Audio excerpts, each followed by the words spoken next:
Hey friend, happy Thanksgiving. Wherever you are, whoever you are, no matter how you feel today.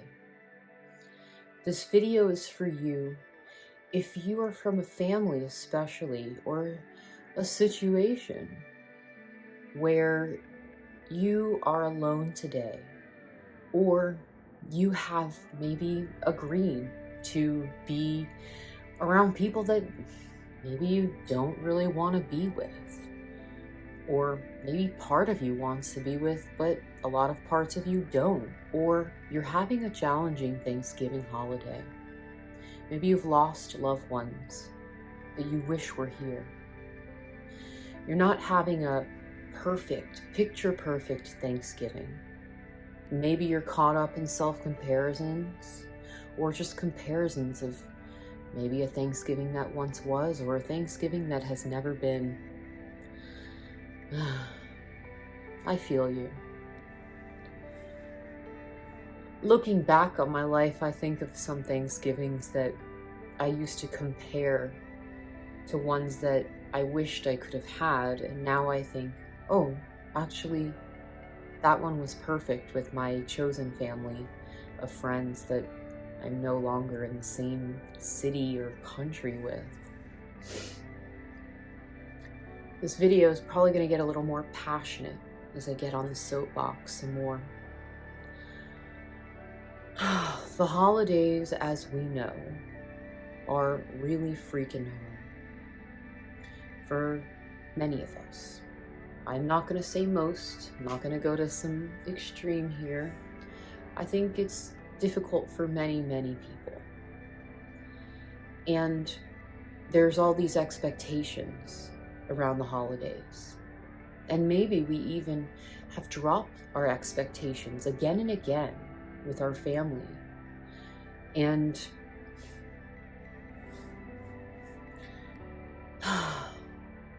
there we go again, meeting face to face with our expectations that we didn't know we had. Such is being human. The human experience, it does not matter. It does not matter how spiritual you get, how good you are, if there can be such a thing, good at Buddhism, let's say, which is all about like releasing expectations. Expectations happen. They just happen. We don't even know sometimes that we have them till we're upset. And what is upset? One of those emotions or feelings that society, including spiritual communities usually, and personal development communities, turn away and shun and say are low vibration and judge and all of that. And what happens is, first of all, every emotion and every feeling is part of this human experience here. If you are pushing those away, I want to invite them in. Perhaps you're not able to, because someone else, you're waiting for permission from someone else. And let me tell you, on this channel, I talk a lot about boundaries and about how to stop seeking chronic validation and all of that. And look, when we're chronically seeking validation, it can be the detriment of us. It can really destroy us, because then we're giving up our power again and again. But with all that being said, it also, our lives as social creatures revolve around co-regulation with one another. And co-regulation, really, it only happens with those individuals that we meet, or people, multiple people, who are able to really see your emotions, not just see them, feel them with you. They're able to share in your experience of the moment, instead of pushing that away and saying that that's wrong or bad or low vibe or whatever. Post me a comment below of what you've been told about your feelings or emotions. I was going to cleanse the space for a moment.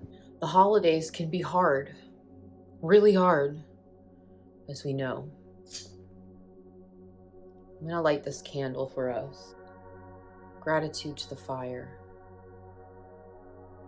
Thou alchemical force, primordial essence. Just because you're having a bad Thanksgiving or it's not perfect or you're thinking of all these things doesn't mean that you have to have a bad Thanksgiving. I know that sounded paradoxical, what I said. What I mean is that we can turn this ship around right now. We can. We have that choice. And just because you're not with maybe someone that you love, that you know, like, actually I'd have a great Thanksgiving if I was with that person or those people, doesn't mean that you have to be miserable right here, and that you cannot have a much better Thanksgiving than the one that maybe you woke up to. Sometimes I've had these days where I realize, like, uh-oh, we're on the wrong side of the bed. Do I want to turn this ship around? And the thing is, though, also, is that it's not about faking your feelings and about, like, saying, like, oh, I have to be positive now and act positive. That is never what I will promote around here, especially as a highly sensitive person who was told all the time that she was too sensitive growing up, humiliated about it by different people, including caregivers. And I will never say that, because you know what? The more that I lean into my feelings, the more that I authenticate them and feel them, validate them, the more that I bring my inner child home.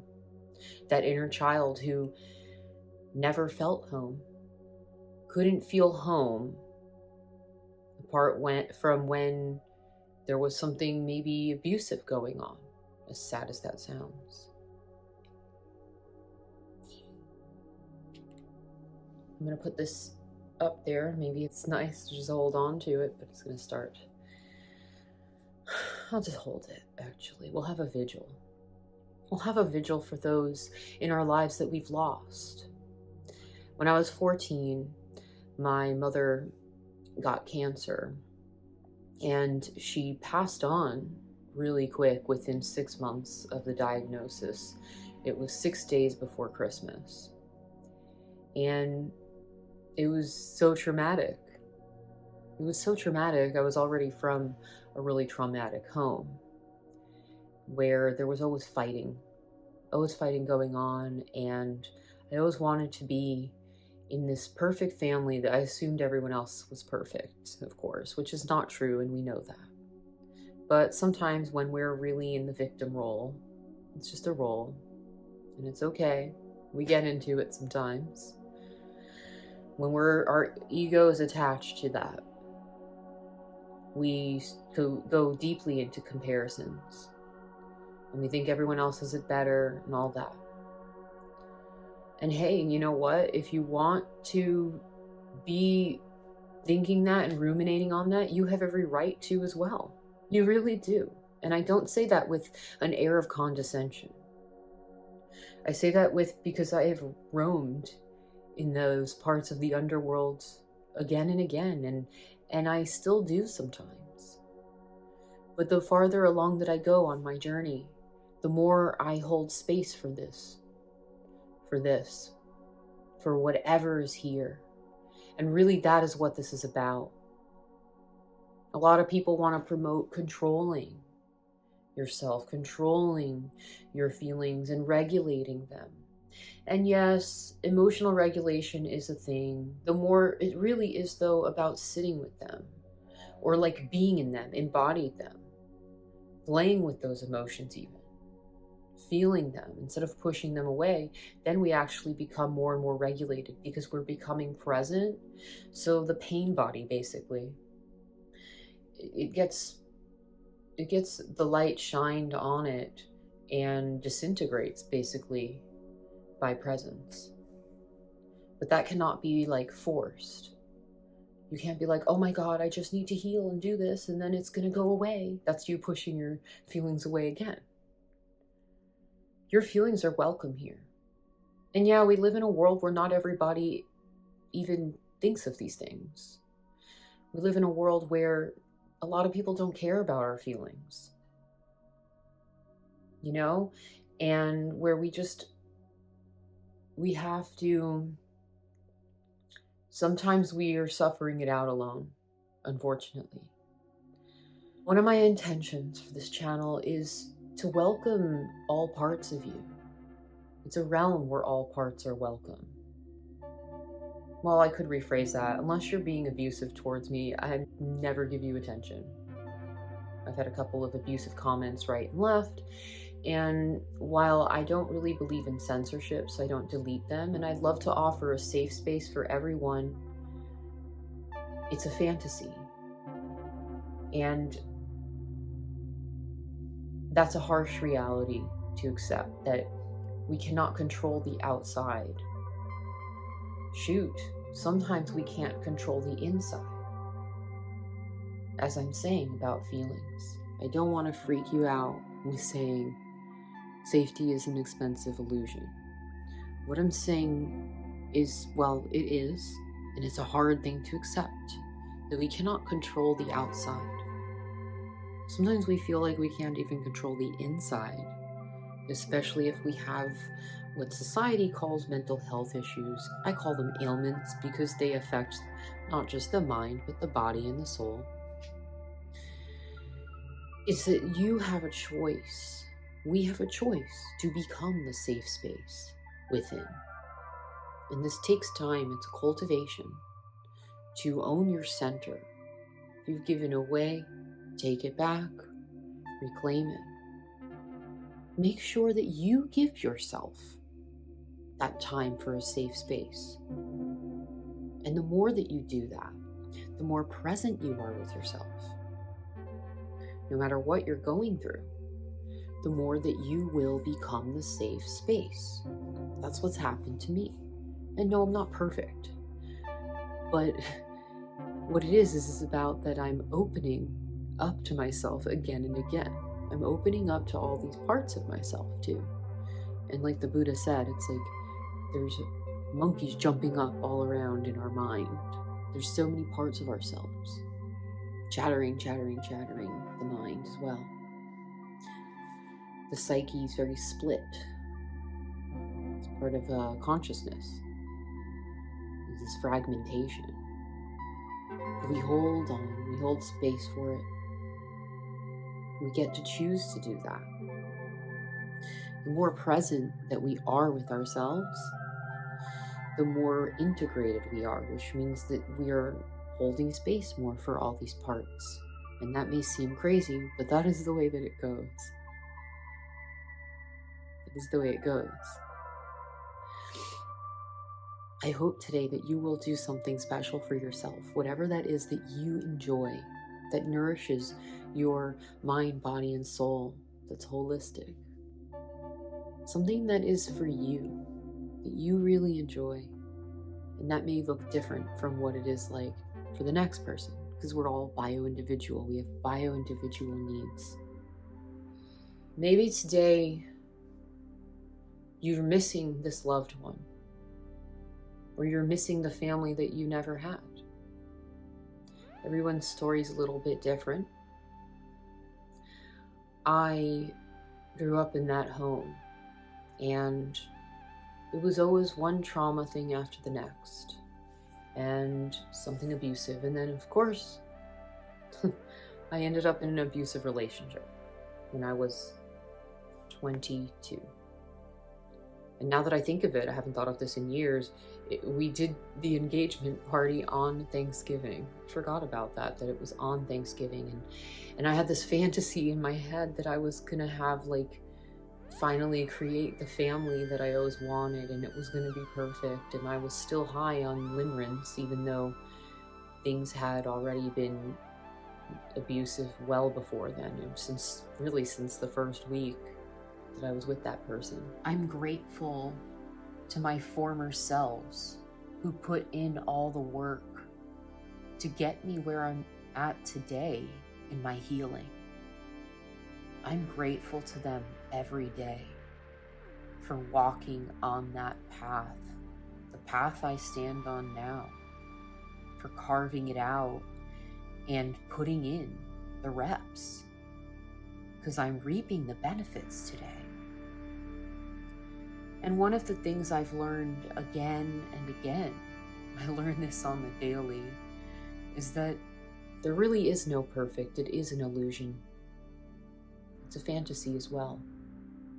Like I said earlier, it's like, oh, I wanted this other thing when I had it really good. You know, when we go back and forth, clinging to a fantasy. So then what is the solace in this, the comfort? Don't worry, we'll get there. Is that from the start I also said that just because you're having a not so great Thanksgiving or something is off and something is missing doesn't mean that you have to go down with a sinking ship. You can turn it around. You can make it special for yourself. You get to, really. It's your choice. It's your choice. And, you know, maybe you already had this Thanksgiving. You already did it, and now you're like, that was terrible. Now it's time to do self-care. Self-care comes in thousands of forms. Thousands and thousands of forms. And if you read a list of it and you say, well, I don't really like those, then there's something else for you. I can guarantee it. I'm actually making a guide on this, so stick around. I've been crafting a holistic self-care guide since last summer. For me, I'll be taking this, some water with lemon balm in it, which I drink most days anyway. This helps your nervous system. It's very calming. This actually helped me get off of pharmaceutical drugs that I was taking for several years for different ailments like PTSD and panic disorder, and I also took things for ADHD too. And I will put some rose vibes in here. This is rose. This is rose oil, and rose is the highest measured vibrations among any essential oils. You can drink this. It's delicious. And anchor into what love is. It's hard today too, because we may have some resentments with these people in our lives. I'm in a resentment right now, actually. And I would love, parts of me, the spiritual ego parts, want to push the rest of my ego out of the resentment, because that would make me better and more spiritual and all of that. But that's not how it works. No. How it works is we allow ourselves to have the resentment. We see our humanness in this. We know that it causes us suffering and all of that. We don't need a guilt trip over it, we know. So we watch it and we hold space for it. And we don't let it completely contaminate us, our whole spirit, our whole soul, our whole mind, and our body, because it does affect all of that resentment. I thought I had no expectations this year, but I realized that I at least expected it to be like where I didn't have resentments. And then I had a fight with somebody in my family a week ago. And I am very done right now. It made me realize also all of the instances where I am overgiving and the relationship is not really reciprocated. While I'm all about love and light, I'm also about boundaries. Love technically has no boundaries, but it also respects boundaries. It's a hard thing for us to wrap our mind around love, because it's not a mental thing, really. We think it is when we're thinking and when we're in limerence, but it is an embodiment. It is a frequency. And if there's one thing that I've learned, actually, one of the greatest lessons of narcissistic abuse is that I learned what unconditional love really is. It's like your parents can be terrible to you, and at the end of the day, your inner child will still love them. And you may hate that so much. There's love, and there's, this is not okay what happened, what was done to me. There's love and there's boundaries. Nobody should defile or can just defile the love in you. Love is eternal. Love is indestructible. And in this video, I'm also talking about holding space for multiple perspectives, which may seem crazy at first, where if we're really early in our healing or ascension journey, they're both the same thing. The healing journey is ascension. It may seem crazy, but the more that we heal, the more that we realize, like, okay, wait, I can love this person because I am love, but I am never going to see them again. I'm no contact now, for my own good. You get to take care of your humanness, of your inner child maybe, or whatever other parts need being taken care of. And that's your job. When we heal, we start to hold space for these multiple perspectives. I have someone in my family I'm no contact with who abused me. I have processed that. It's not okay what happened to me. It's not okay how they abused me. But after all the healing, I have love and forgiveness for this person. That doesn't mean it's okay what they did.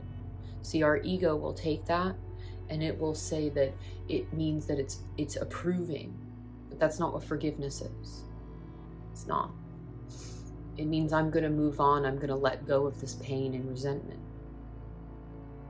But you have every right, I have every right to never see this person again. That's my choice. Because it's actually a wise thing. Looking at their track record, they've always been conniving. I would like to say, I hope they change someday, but it is for my own good to be no contact. I can love from afar and wish them peace. And if you're angry by that message, you also have every damn right to be angry. Perhaps former selves of me would have been pissed hearing that. Probably. Your feelings are allowed, more than allowed. Sometimes when I talk about feelings, I really don't like these statements that sound like people just repeating them because they saw memes online. Your feelings are valid. It just sounds so like, ugh. I'm sorry you feel that way. Really? That's not an apology? You know, we may never get an apology from people who've hurt us. And hanging on to that, it does us no good. But we're going to hang on to it till we process it. And we will process it in our own time. If you can step back from the parts of you that have the resentment, we have different parts of our psyche, right? If you can step back from that and become the container, or align with the container holding it all, then you will be able to hold space for multiple perspectives. You will be able to give yourself a permission slip for however the process goes. And those parts don't need to drive the whole show of your life. Or we don't have to call it a show. We can say your whole life, the whole experience of your life. That's part of what space holding is about. And this isn't about right or wrong. No.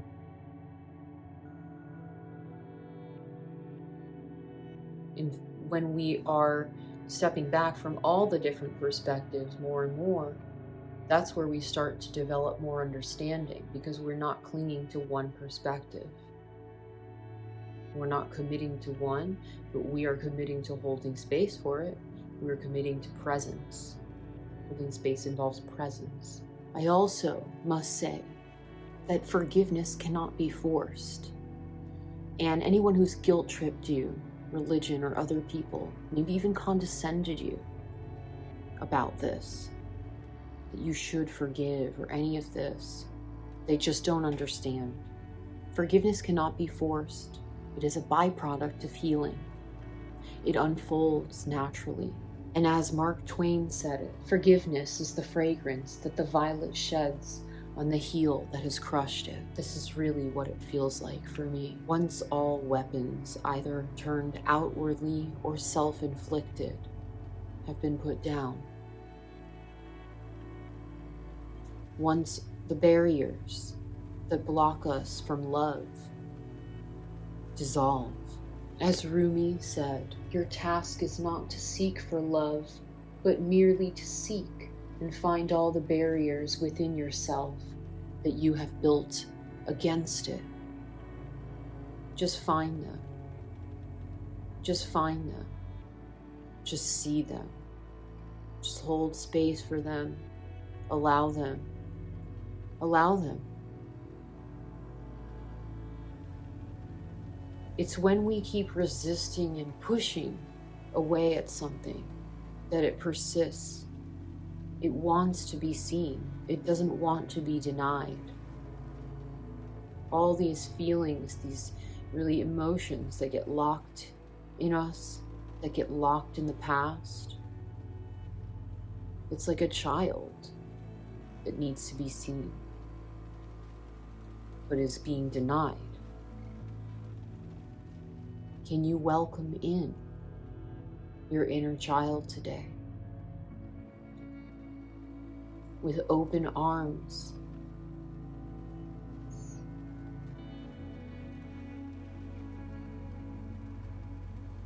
I'm so grateful also for my inner child. She always knows how to play. She makes the best art. Way better than my adult self. Unfortunately, my adult self is still a little bit blocked when it comes to some things. She knows how to be carefree. She knows how to find play. She knows how to be in the present moment. I want to ask you some things. If you could have a perfect Thanksgiving, what would it be like? What would it look like? What would it feel like? What would it smell like? I didn't expect myself to ask that question because I like to be rooted in the present moment.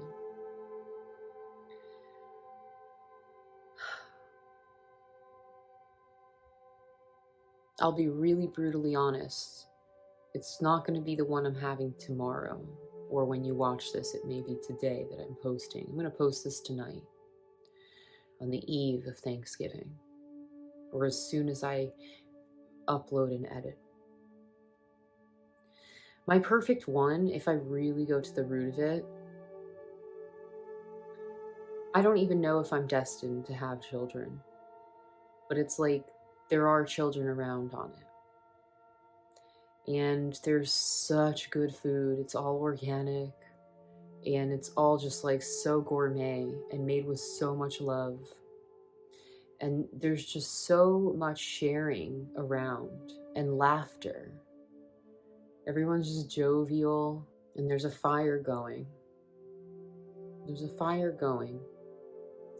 And we do all pray together, not in a religious way, in a connected way, connected with Source, connected with all, in unity.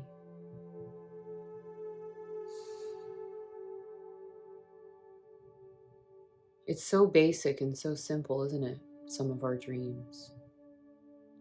Sometimes we figure out what we want by what we don't want. It is true that we do not need Thanksgiving, this commercialized holiday, to tell us or remind us to be grateful. And you know what? Look, it is nice, like unconscious capitalism aside, It is nice to have a harvest meal. The recipes around this time are very nice, right? All those different hearty vegetables, gravy, pumpkin pie, right? It's nice. You don't need to not like it, which is why I'm also saying to make yourself something special today, or get something special. I encourage you to be healthy, to eat healthy things that aren't processed, but we are where we are on our path. But do something special for yourself today, and do it for you. Even if you had a good Thanksgiving and you're clicking on this, regardless of how it's been, do something nice for yourself. Do some self-care. Light a candle. Write down what you're grateful for. It's something to really do every day, and writing it lets us digest it more. All day long, we can be grateful for things. And as cheesy as it sounds, it really does enhance our lives. And I want to remind us also something here, is that this is not about toxic positivity. You can be upset about something and also have gratitude for other things. You don't have to be grateful for an accident that happened or something that is terrible in your life. That would be ridiculous also to be like, oh, just find the positive in it. You actually can, especially when you have the experience of post-traumatic growth, which I'll make a different video on. But I would never enforce that on anyone or guilt trip them into it. It is something that unfolds naturally when you heal from trauma.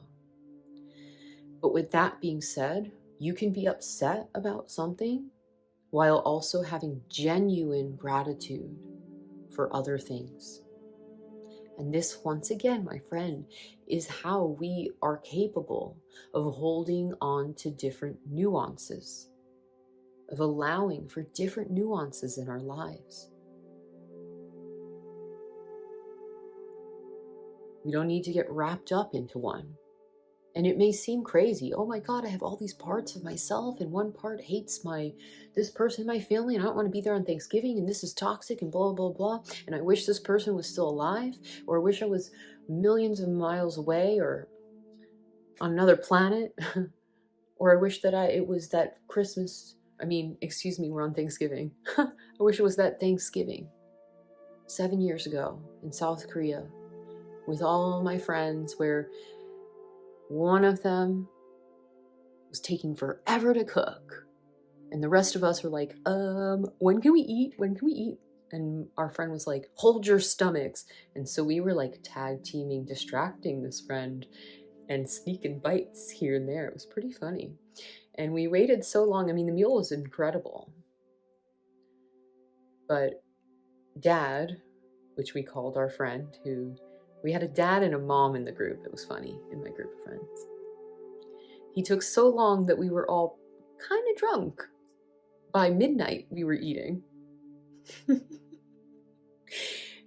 Oh, it was a fun Thanksgiving. It was really fun. I remember running around that track that was by the school that my friend worked at. But how about this Thanksgiving? What is something that you're really grateful for right now? For me, right now, I'm really grateful to be here with you. If you made it this far in the video, that's so cool. I love that I could light this candle, could share the flame with you. I love being real. I'm grateful that I can be real. It may not settle well with everyone, but hey, as my mother used to say, there's an ass for every seat and a seat for every ass. I will find my people, and they will find me. That's what Thanksgiving is about sometimes as well, especially in this day and age. Chosen family. You don't have to feel guilty or shame that you're not with your family today, or your family is the way it is. It's dysfunctional maybe. You can start building chosen family, making it. It can take time too. It takes time to make good friends sometimes. It really does. It took me like about almost a year when I moved to a different country, and then I was hitting the jackpot. If you're alone today, thanks for spending it with me. Thanks for being here. Pop me a comment below. I'd love to read from you. I'd love to read from you. Make something nice for yourself. It doesn't have to be a big deal. If you're not feeling it, just simplicity. Remind yourself. I'll remind you. Simplicity is so nourishing. And less is more. Tomorrow, whether or not I do go, or if you're watching this today, on Thanksgiving, whether or not I do go to see some family, which I'm kind of leaning on, I may not. I'm leaning on, maybe I will just walk down to the beach. It takes me about an hour and some to get there on foot. And I will bring a little picnic with me. I've got some veg, some root veg that I have not cooked yet, and I've been saving for tomorrow. Always have a backup plan. I've been doing that since I was young. I've always had a backup plan for if something is not going to be right. Get your backup plan going for you. And of course, share it with whoever you want. But also, you don't have to feel guilty if you want it to just be you. Have your sacred moment. Have it with nature. She's always there. Mother. That's what I'll be doing. I know I'm going to have a sacred time with myself, with the divine.